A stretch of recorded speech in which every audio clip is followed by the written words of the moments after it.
네, 이번에는 전기 기사에 대해서 한번 제 나름대로 얘기해 보고자 합니다. 영상을 시작하기에 앞서 당부의 말을 드리고자 합니다. 저는 전문 유튜버도 아니고요, 전문 강사도 아닙니다. 그래서 영상에 부족한 점이 많습니다. 혹시라도 영상이 불편하실 것 같은 분은 영상을 꺼주시길 부탁드립니다. 저는 제 영상이 같은 분야를 공부하고 관심 있는 분들한테 작은 도움이라도 되었으면 합니다. 안 좋은 댓글을 다시는 분들이 있는데 그런 댓글은 앞으로는 전부 삭제를 하겠습니다. 대신 질문을 하신 분들한테는 제가 아는 한도에서 성심성의껏 답변을 드릴 예정이고요. 제가 혹시라도 답변을 못 드렸는데 제 영상을 보시다가 댓글을 보시고 저보다 똑똑하신 분들이 많으니까 답변을 달아줄 수 있는 분은 답변을 달아드렸으면 좋겠습니다. 저는 취미생활로 유튜브를 하고 있기 때문에 그 얼굴 공개를 꺼려합니다. 그래서 지금 화면에 보이는 영상은 제가 한강 라이딩 쇼 갔을 때 드론 쇼로 한 거를 직접 찍은 영상이고요. 저는 어, 이런 영상을 제작함에 있어서 어떠한 이득도 저한테는 발생되지 않아요. 다만 취미로 유튜브를 하고 있으면서 구독자가 조금씩 늘어나는 걸 보면서 약간 재미를 느끼고 있을 뿐입니다. 그러니까 너무 심한 댓글은 삼가해 주시기 바랍니다. 사설이 길었는데요. 그럼 이제 전기기사에 대해서 이야기해 볼까 합니다. 먼저 전기기사를 제가 취득하게 된 경위는 회사에서 근무를 하면서요. 회사에서 직무교육이라는 걸 보내줘요. 근데 저는 이제 가스안전교육원에 자주 갔거든요. 근데 거기서 강의하시는 교수님들이 전부 다 가스 기술사를 가지고 있어요. 근데 그분들이 한결같이 이런 얘기를 하더라고요. 은퇴한 자기 선배나 자기들 동료들도 보면은 전기기사를 많이 공부하고 있대요. 이게 노후 대비에도 좋고 나중에 나이 먹어서도 쓸모가 가장 많은 자격증이라고 하더라고요. 그래서 저도 이게 관심을 갖게 되고요. 그래서 전기기사를 한번 취득을 해볼까 하고 생각을 하게 됐습니다. 그리고 저도 이제 노후 준비도 나중에 언제가 될지 모르지만 저도 늙으니까 노후 준비도 가능할 수 있다고 해서 막연하게 시작을 하였습니다. 그래가지고 제가 책을 일단은 샀어요. 공부를 하기 위해서. 그리고 책을 사니까 무료 동영상 같은 게 사이트에 있더라고요. 그래서 들어가서 봤더니 첫 과목부터가 수학을 하더라고요. 근데 제가 전기 기사를 공부하면서 느꼈던 거는 수학은 전혀 전혀라고 하기엔 그렇지만 전기 기사를 준비하는 데 있어서 크게 장애물이 되지 않습니다. 그냥 중학교 1학년 수준에 왔다 갔다 하고 분자 분모 그리고 이항 이런 것들 할 수 있고요. 계산기도 저도 사용한 지가 오래돼서 익숙하지 않았는데 계산기 사용법을 순차적으로 익히면 될 것 같아요. 그리고 이제 저는 비전공자였어요. 환경과였는데 전기에 대한 지식은 전혀 없었어요. 학교 다닐 때 중고등학교 다닐 때 V는 AR? 아니 IR이죠. V는 IR? 이 정도는 기억날까 말까 했었거든요. 그래서 전기 용어가 굉장히 생소했어요. 그래서 저는 첫 번째 비전공자는 학원을 추천드려요. 말이 익숙하거나 전기에 관련된 전기과나 전자과를 나오신 분들은 굳이 학원을 추천하지는 않는데요. 비전공자에게는 학원을 추천합니다. 그리고 이제 학원을 다니면서 저는 이제 시간이 별로 없었어요. 직장 생활을 하고 가정도 있기 때문에 하루에 1시간 정도 시간밖에 없었거든요. 주말에는 또 가족들하고 여행 가다 보니까 1시간 아니면 아예 공부를 못하는 경우가 많았고요. 그래서 학원을 다니면서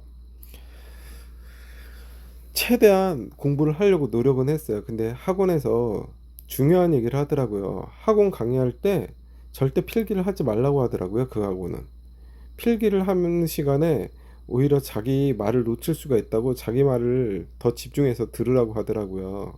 그러면서 큰 칠판에 끝에부터 끝까지 강의를 쭉 한 다음에 그 강의가 끝나면 사진을 찍으라고 합니다. 그래서 이제 그 사진을 찍어서 집에 가서 뭐 필기를 정리하라고 하더라고요. 근데 저는 그 방법이 되게 좋았어요. 공부한 시간이 짧았는데도, 그래서 따로 공부는 못했어도 학원 끝나고 저녁 늦게 오면 1시간 정도 그날 배운 사진 찍은 걸 필기로 정리를 했습니다. 그러면서 복습을 해왔고요. 따로 공부할 시간은 없었어요. 그래서 1차 필기에는 제가 떨어졌어요. 59점으로.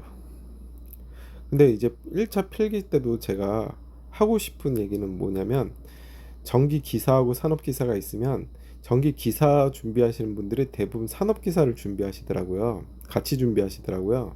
근데 제가 봤을 땐 그럴 필요는 없다고 생각이 돼요.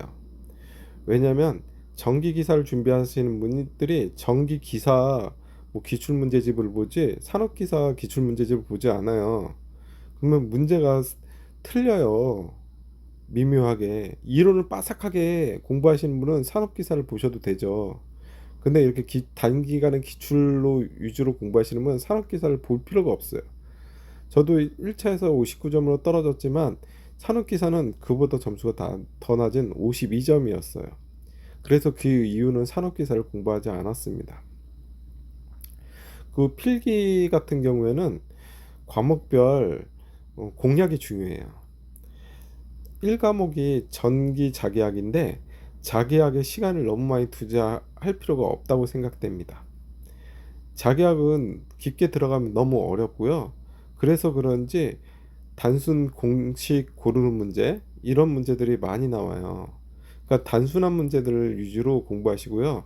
공부 시간은 최소화하시는 걸 추천드려요. 대신 자기학은 한 6문제 정도는 확실히 맞힐 정도로, 쉬운 거는 무조건 놓치지 말고 쉬운 거는 완벽하게 외우셔야 돼요. 그리고 어려운 거는 과감히 패스를 한 정도로. 그러면 시험 보실 때 20문제 중에 6문제만 확실히 안다 그러면 나머지 10문제는 왔다 갔다 지그재그로 하다가 떨어지거든요. 그러니까 6문제 중에 가장 안 나온 번호를 한 번호로 찍는 것도 요령이에요. 그러면 14문제 중에 확률적으로 2문제 이상 맞게 돼 있거든요. 확률적으로 계산해 봤을 때 제가 3.4개 정도 평균? 그 정도 나올 수 있을 것 같아요. 그리고 이 과목이 전력공학인가요? 전력공학은 이거는 공부하는 만큼 점수가 잘 나옵니다. 공부 대비 공부를 많이 하면 많이 할수록 잘 나올 수가 있어요. 이거는 목표를 15개에서 18개 정도 가지고 가셔도 돼요. 문제가 그렇게 어렵지도 않고요.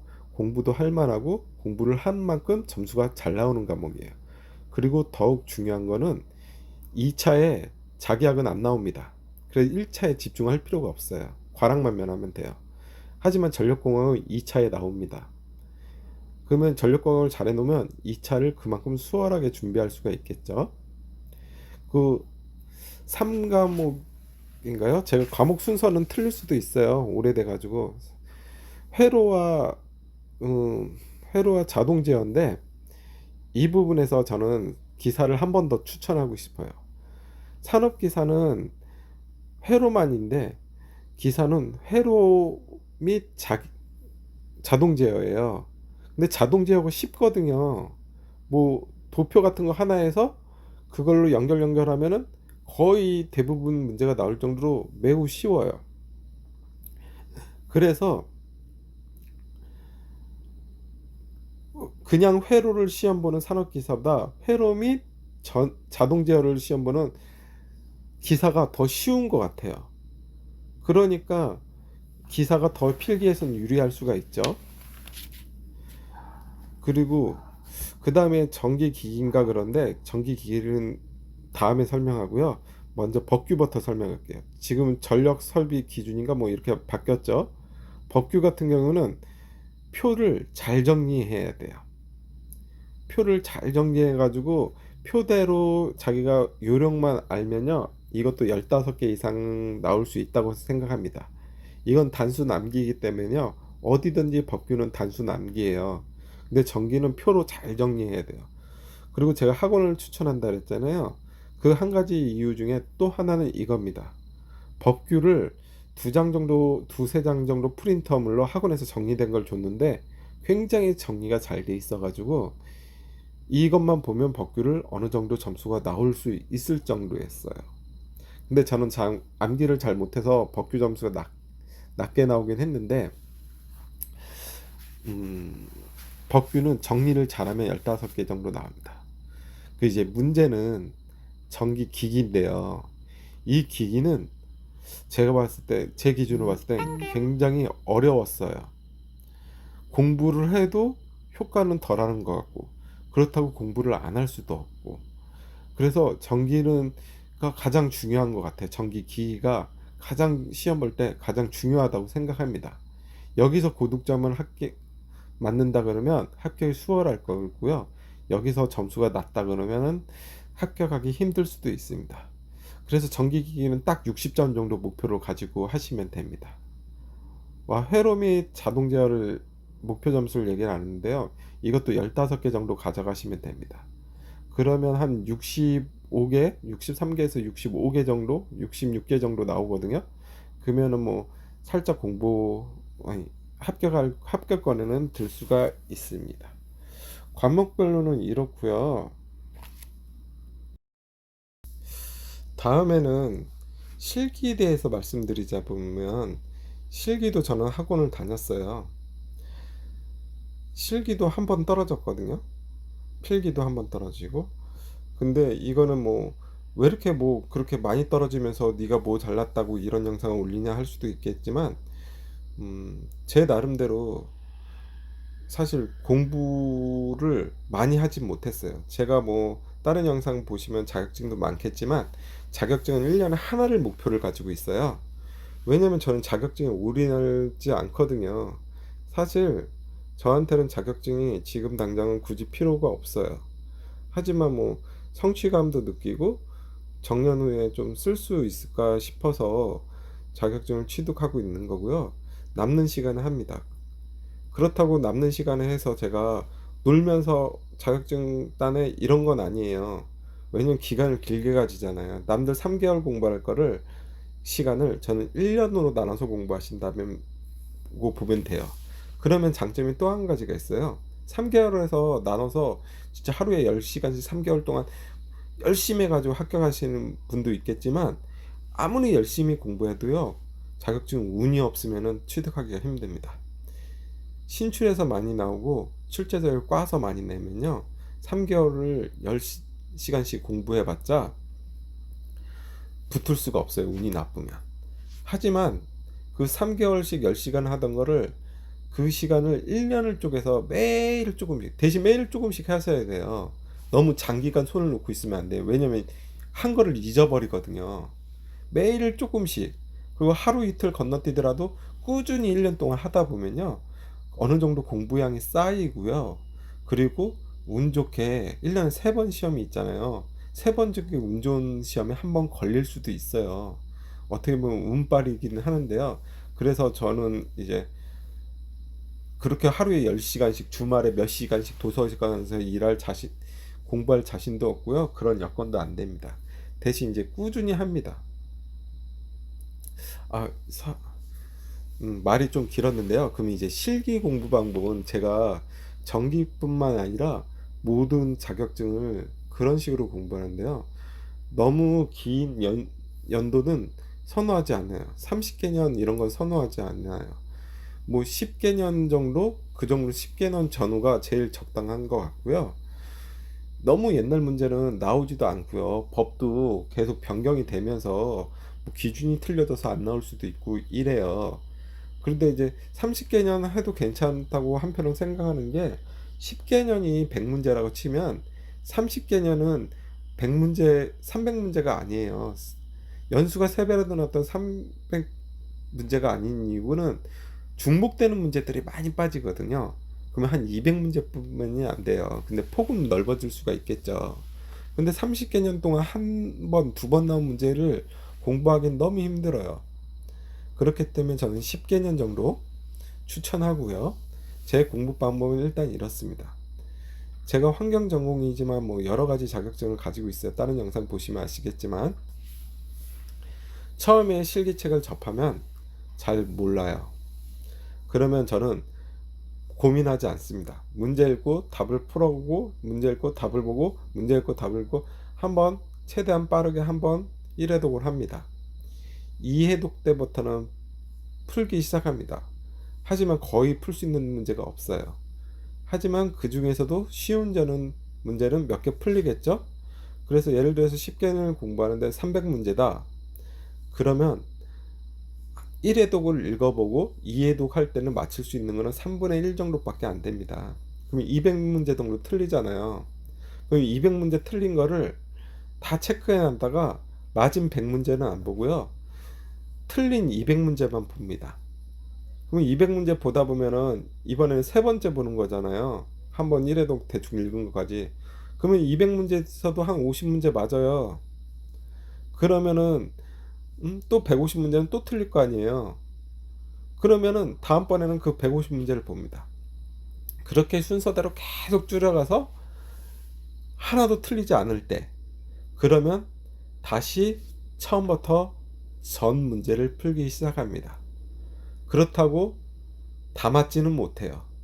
근데 처음에 했을 때는 100문제 맞았던 게 두 번째 처음부터 풀 때 되면 한 150문제 맞거든요. 그럼 150문제 남잖아요. 그걸 다시 풀기 시작합니다. 그래서 또 틀린 문제는 계속 풀고 이런 식으로 수없이 반복을 해요. 1년 동안. 제 실기 방법은 이렇고요. 다른 것도 마찬가지입니다. 전기는 다른 자격보다 어렵다고 하는데요. 너무 겁먹으실 필요는 없어요. 왜냐면 전기도 합격률 보면 30%대더라고요. 다른 것도 다 30%대예요. 뭐 특별히 쉬운 거는 뭐 40% 나오는 것도 있겠지만 어려운 건 10%도 있거든요. 전기도 30% 전후로 하고 다른 자격증보다 그렇게 합격률이 낮지는 않습니다. 모든 자격증이 그래요. 기사는 누구나 도전하면 할 수 있습니다. 제 영상을 보시고 도움이 되셨다면 참 좋겠고요. 뭐 사실은 중요한 내용은 없어요. 그래도 그냥 제 나름대로의 생각을 정리해서 이야기해 보았습니다. 감사합니다. 그리고 앞으로 좋은 컨텐츠를 많이 올리도록 노력할 테니 구독해 주시고요. 원하는 뭐 컨텐츠가 있으면 댓글에 남겨주세요. 그걸 모아서 한번 만들어 보겠습니다. 능력이 되면. 그 질문 같은 것도 댓글에 해주시면 그것만 모아서 영상을 한번 만들어 볼까도 하고요. 뭐 자격증 전기뿐만 아니라 제가 갖고 있는 모든 자격증이나 아니면 다른 것들, 그리고 뭐 어느 댓글에선가 뭐 제가 공공기관 다녔다니까 공공기관 뭐 어느 공공기관이에요 이런 것도 물어보시더라고요. 뭐 그런 것도 뭐 물어보시면 뭐 제가 좀 개인 정보만 빼고 알려드릴 수 있는 건 알려드리고요. 뭐 공공기관 뭐 입사할 때 뭐가 필요하냐 뭐 이런 것들도 제가 알 수 있는 건 팁을 드릴 수 있는 건 드리도록 하겠습니다. 감사합니다.